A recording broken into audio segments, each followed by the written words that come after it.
Assalamualaikum warahmatullahi wabarakatuh. Selamat datang di Laboratorium Termodinamika Teknik. Perkenalkan, nama saya Aditya Nurian Putra dengan kode asisten DIT. Pada modul kali ini kita akan membahas tentang perubahan fasa. Untuk alat yang digunakan sendiri, itu yang pertama ada heater, digunakan untuk memanaskan air. Kemudian ada energy meter untuk mengukur daya yang digunakan oleh heater. Ada termometer untuk mengukur suhu air. Ada stopwatch yang digunakan untuk menghitung waktu. Kemudian ada kettle atau cangkir yang digunakan sebagai wadah air, dan juga ada timbangan untuk mengukur seberapa banyak air yang kita gunakan. Untuk tujuan modul 2 sendiri, yang pertama itu menjelaskan kalor sensibel dan kalor laten dalam perubahan fasa air dari cair menjadi uap. Yang kedua itu menggunakan tabel fasa air untuk menentukan parameter termodinamika. Yang ketiga itu menghitung besar kerja, perubahan energi dalam, dan perpindahan kalor dalam proses penguapan air. Materi kita sendiri, hari ini kita akan belajar bagaimana cara menghitung kalor sensibel dan juga kalor laten. Apa itu kalor sensibel? Kalor sensibel adalah kalor yang berpindah dari lingkungan ke sistem. Dimana di sini kita berarti dari heater ke air. Tapi kalor ini tidak merubah fasa airnya. Jadi fasa airnya tetap cair, karena yang kita gunakan itu bukan es, kita hanya air biasa. Terus yang kedua, kalor laten. Kalor laten adalah kalor yang berpindah dari lingkungan ke sistem dengan merubah fasanya. Berarti pada kasus kali ini atau pada praktikum kali ini, itu adalah kalor yang berpindah ketika suhu air ini sudah mencapai 100 derajat Celcius, sehingga akan berubah menjadi gas atau uap. Oke, kita langsung masuk ke praktikum.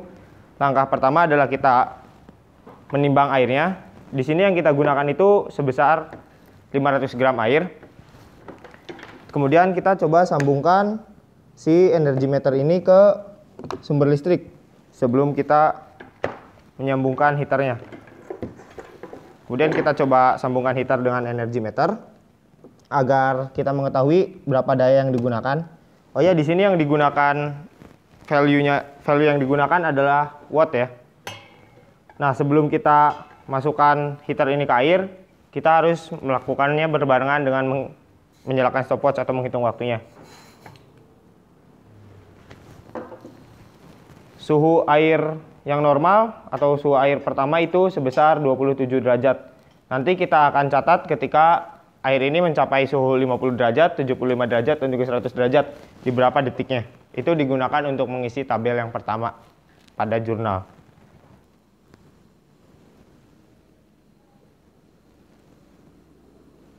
Oke, untuk 50 derajat Celcius itu berada pada 2 menit 34 detik. Nanti kalian rubah itu ke detiknya. Itu digunakan atau diisikan pada tabel nomor 1.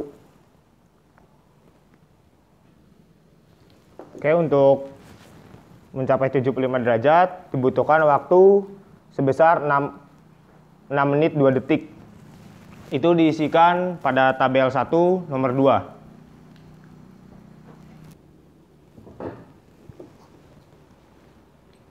Oke, untuk waktu yang dibutuhkan untuk mencapai 100 derajat Celcius itu sebesar 11 menit 58 detik. Ketiga data tersebut kita gunakan untuk menghitung kalor sensibel. Itu pada tabel 1. Lanjut, setelah kalor sensibel, kita ke kalor laten. Gimana cara kita menghitung kalor laten? Itu kita dengan suhu 100 derajat Celcius ini, berarti si suhu air ini tidak akan bertambah. Kita hitung per 3 menit berapa gram air yang tersisa. Oke, kita langsung saja.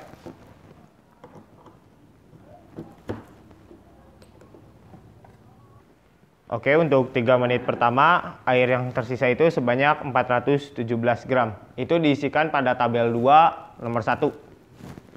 Kita lanjut ke 3 menit selanjutnya.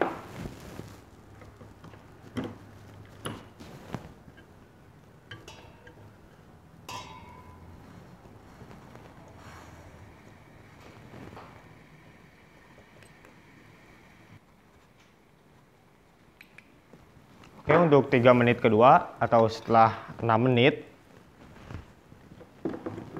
air yang tersisa sebanyak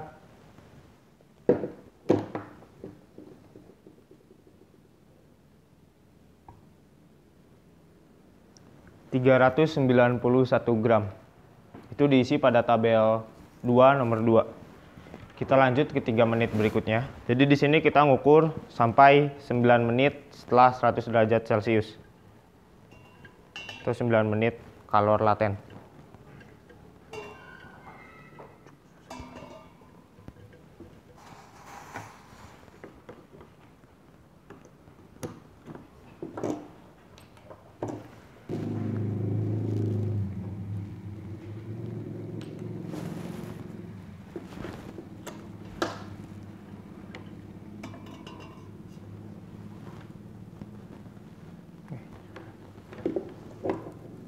Oke, untuk 3 menit selanjutnya atau setelah 9 menit mencapai 100 derajat Celcius,